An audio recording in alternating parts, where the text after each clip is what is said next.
আর এই মেয়েটা আপনার পড়াশোনা করতো? কোন ক্লাসে পড়তো? ও 2 তে পড়তো, 3 তে পরীক্ষা দিয়েছে, ফাইনাল পরীক্ষা কদিন আগে পড়ে গেছে। মানে বুঝতে পারছেন কত ছোট একটা বাচ্চা কিভাবে পুড়ে গেছে, আপনারা দেখতে পাচ্ছেন বন্ধুরা। আপনারা একটু বাসায় কাকা, মেয়েটার মা বাবা নাই কেউ, ও অনাথ, ওরে একটু সবাই মিলে একটু সাহায্য করেন আপনারা। আপনারা যদি না করেন আমার নাতিটারে বাঁচাইতে পারবো না, আমি কিছু করতে পারছি না, আমি চলতে পারছি না। আপনারা একটু যদি সহযোগিতা না করেন আমার নাতি বাঁচবে না।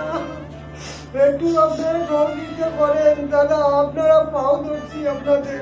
আপনারাই পাড়া প্রতিবেশী? আমরা পাড়া প্রতিবেশী, আচ্ছা। আমরা গাড়ি থাকি। হুম। ও সকালে ম্যাগি বানাতে গিয়ে ম্যাগি বানানোর জন্য গ্যাস লেগে দোকানে গেছিল, তো ওখান থেকে এসে ও বুঝতে পারিনি, ছোট মানুষ তো, এসে তখন লাইটার মারার সাথে ওর মুখে আগুনটা ধরে গেছে। ইস, কি অবস্থা আপনারা দেখতে পাচ্ছেন, মানে যে কি অবস্থা বন্ধুরা, আপনারা দেখুন একটু। আপনাদের কাছে আমার রিকোয়েস্ট, আপনারা যে যেটুকু পারবেন একটু সহযোগিতা করবেন এই বাচ্চা মেয়েটার জন্য। দেখেন কতটা যন্ত্রণা সহ্য করছে, মানে কি বলবো। এই যে ঠাকুমা আর একটা রুটি বিক্রি করে খায়, মানে তার ছেলে, মানে বাবা চলে গেছে, মাও ছেড়ে চলে গেছে, অন্য জায়গায় গিয়ে বিয়ে করেছে নাকি? হ্যাঁ, মা অন্য জায়গায় গিয়ে বিয়ে করেছে, 2 বোন ছিল, 1 বোন একে রেখেছে, বড় বোন এটা নাকি? বড় বোন ছোটটা নিয়ে গেছে। ছোটটা নিয়ে গেছে। আপনাদের কাছে আমার